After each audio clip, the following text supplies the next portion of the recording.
Okay, so today we're going to dive into something that's pretty fascinating and maybe even like a turning point, the whole US-Europe relationship thing. Yeah, it's definitely seems to be at a crossroads right now. For sure, for sure. So we've got these articles you sent over from Spain, Britain, and even the US media, and they all seem to be picking up on this like this vibe shift almost, some serious tension creeping into this transatlantic partnership that's been, you know, pretty solid for so long. Absolutely. And I think the mission here, what we really need to unpack is what exactly is driving these changes? Because we're seeing some pretty strong reactions coming from Europe. Right. And not all positive, it seems like. Not exactly, no. A lot of the sources I was looking at highlighted a feeling of surprise among European leaders, almost a sense of rejection by the U.S. and its current approach to them, basically. Yeah. There's this sentiment that the U.S. under this current leadership is treating Europe in a way that it hasn't historically. It's like a real departure from expectations. And I guess for many in Europe, the U.S. has always played this kind of like savior role. Right. I mean, they were there in World War II, massive support during the rebuilding. And of course, that whole bulwark against the Soviet Union during the Cold War. So this new approach really feels like a break from that, almost like a betrayal even. Yeah, you can definitely sense that sentiment coming through in some of these articles. It's like that long-standing image of America the protector, the benevolent superpower has been tarnished somehow. Although, to be fair, I think it's important to remember that might not be the view absolutely everywhere in Europe, right? Like France, for instance, they've historically had a bit of a different, maybe more critical perspective on the U.S., haven't they? Yeah, that's a good point. It's not a completely monolithic viewpoint across the continent. There are nuances for sure. Mm-hmm. But I think what really jumped out at me is this almost Eurocentric reaction you see in some of these articles. Eurocentric? How do you mean? Well, it's like there's this surprise that these more assertive aspects of U.S. foreign policy, which, let's be honest, have been directed at other parts of the world for decades, are now suddenly being aimed at Europe. Like there was this assumption that the transatlantic relationship was somehow immune to that kind of hardball diplomacy.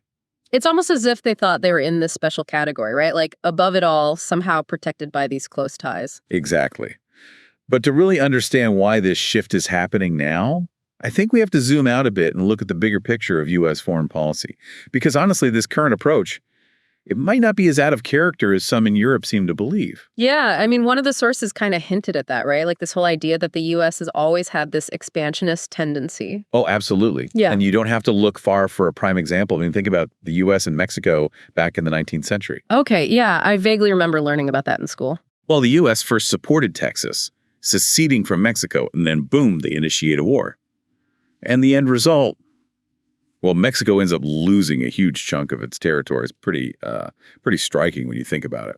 And some people are actually comparing that to what's happening with Russia and Ukraine today. Yeah, some observers are drawing some pretty direct parallels there. Wow. Which is, it's food for thought, for sure. So not exactly a one-off incident then? Nope, not at all. Yeah. And then you move into the late 1800s, the Spanish-American War. And after that, it seems like the U.S. really doubled down on building up its global influence. Even adopted some of those same colonial practices that the European powers had been using, for centuries. Right. And then, of course, you have Teddy Roosevelt and that whole speak softly and carry a big stick philosophy. And that really set the tone for U.S. foreign policy for a good long time. It was all about projecting strength, having that military might in the background to make sure things went their way. And I think Roosevelt's addition to the Monroe Doctrine really cemented that approach. Didn't it basically say the U.S. had the right to intervene in any country in its sphere of influence if they were doing things America didn't like? That's the gist of it, yeah. Yeah. And one source even made this interesting point that tariffs, now these economic tools that are being used today, they're almost like a modern-day equivalent of the big stick diplomacy. Wow, yeah. When you put it like that, it's kind of makes you see things in a new light.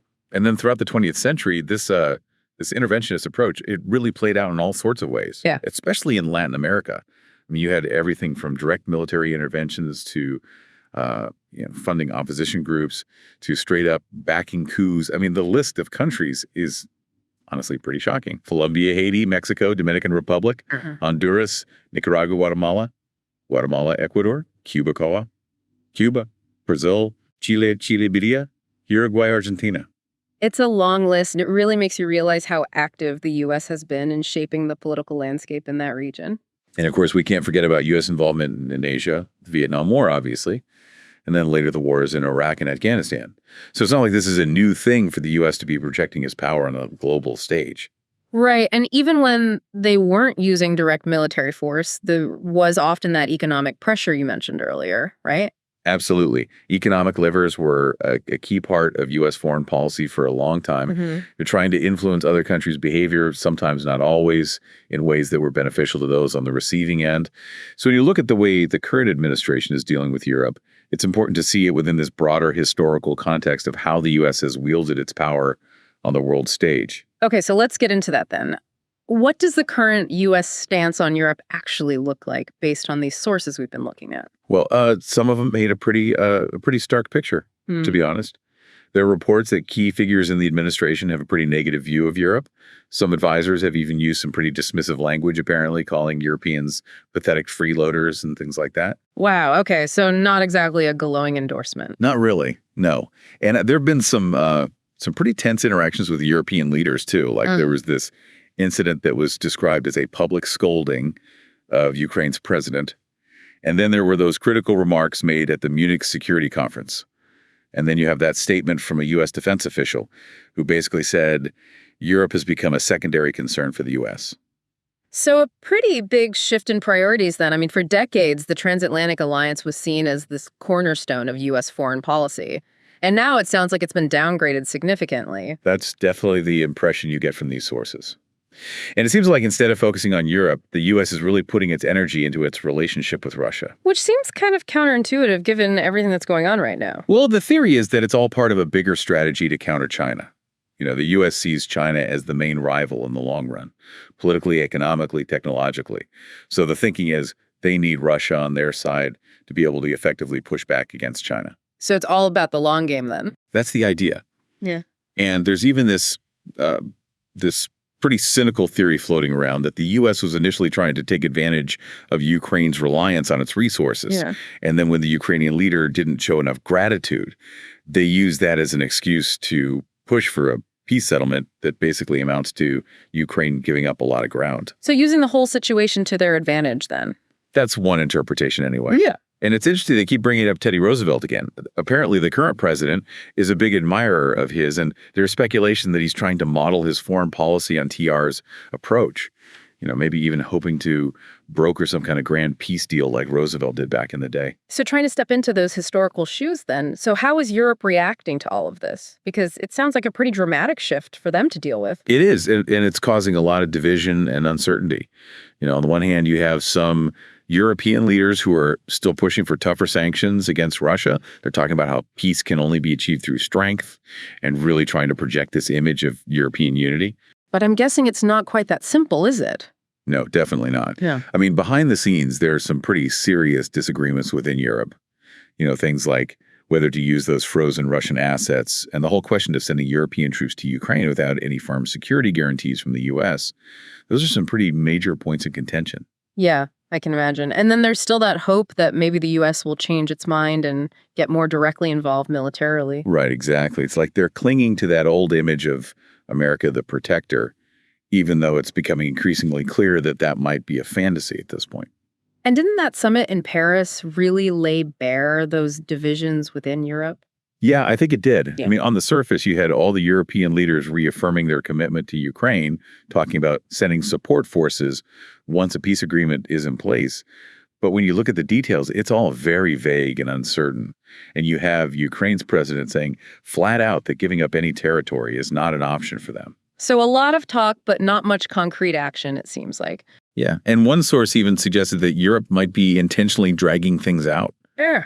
You know, hoping that if they keep the conflict going long enough, maybe the U.S. will eventually change its stance. Or maybe they're just buying time, trying to figure out how to get the U.S. back on their side. I mean, it's a really tough spot for them to be in. For sure.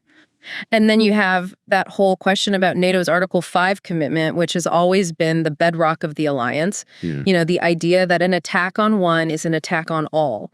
But after those comments from the U.S. about maybe not defending allies who aren't spending enough on defense, well, it's understandable that some in Europe are starting to get a little nervous. Yeah, and that's the core of the alliance, that sense of collective security. If that starts to crumble, well, the whole thing could unravel pretty quickly. And we're already seeing some pretty concrete reactions to that uncertainty, right? Like what's happening in France. They're basically preparing for the worst case scenario, aren't they? It seems that way, yeah. There are reports that they're taking steps to get their citizens ready for potential threats, even armed conflict. And they're pumping a lot of money into modernizing their Air Force. So it definitely looks like they're taking the possibility of having to go it alone a lot more seriously now. So this whole situation is having some pretty far-reaching consequences. It's not just about Ukraine anymore, is it? No, it's really not. Some analysts are saying this could be a fundamental shift, marking the end of that post-World War II alliance structure that we've all grown up with. The idea that the U.S. is the guarantor of European security, that might be over.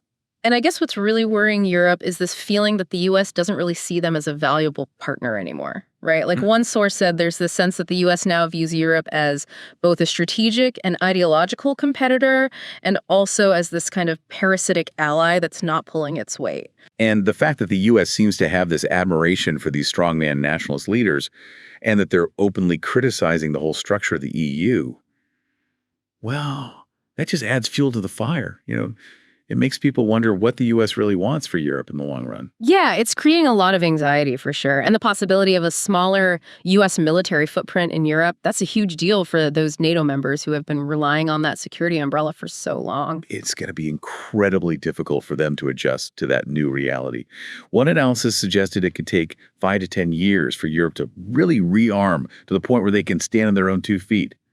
And that's a long time with a lot of potential for things to go wrong. Yeah, and in the meantime, you have this very real dilemma for a lot of European countries. Right. How do you cooperate with the U.S. that you increasingly see as an adversary? I mean, whether it's on Ukraine or on these bigger issues like countering authoritarianism around the world, it's a really tough question. It is. And one source made this pretty chilling observation. They said that this current administration has this consistent pattern of operating by strong-arming people. Whether it's domestically or now potentially on the international stage, it's like they're willing to disregard the rules and norms that have been in place for decades to get what they want. So it's almost like a power play then. That's one way to look at it. And in the end, Europe might be facing a choice that they never thought they'd have to make. Right. Do they try to assert their own independence on the world stage, or do they submit to the demands of the U.S.? It's not a great set of options. No, it's not. Okay. And some of these sources are pretty pessimistic about the whole situation. Like, they're saying the only real hope is that something changes within the U.S. itself. It's a pretty bleak outlook. It is. But, it's clear that we're at a crossroads here. The whole U.S.-Europe relationship is in a state of flux. And what happens next, well, that's going to have major implications for the entire world. This has been a really fascinating deep dive. I think we've covered a lot of ground here. But it's definitely clear that this is a story that's still unfolding. We've got the historical context, the current administration's priorities, the anxieties and divisions within Europe. It all adds up to a very complex and potentially volatile situation. Absolutely. And it's something we're going to have to keep a close eye on, because what happens next between the U.S. and Europe, well, it's going to impact all of us. For sure. Well, thanks for breaking all this down with me. It's been really insightful. My pleasure. Yeah. Always happy to dive into these complex topics. And for all of you listening out there, make sure you subscribe to our podcast on Spotify, Apple Podcasts, and YouTube. We are here to make things clear. New episodes every day.